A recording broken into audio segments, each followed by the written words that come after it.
yung buhok ng ating grass head doll. Karaan ko pa to nabili pero ngayon lang natin siya papatubuin. Bali inayos-ayos ko lang yung shape ng head na dyan.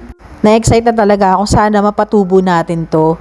Kumuha lang ako ng tubig at ibababad natin siya sa tubig.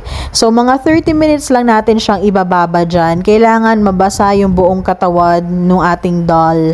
Yan. So iiwan natin siya dyan for 30 minutes para ma-absorb yung tubig ng mga laman niya sa loob. So dapat mabasa lahat.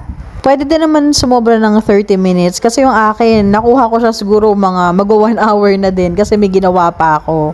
So ayan, makikita nyo, bumigat siya, basa na siya.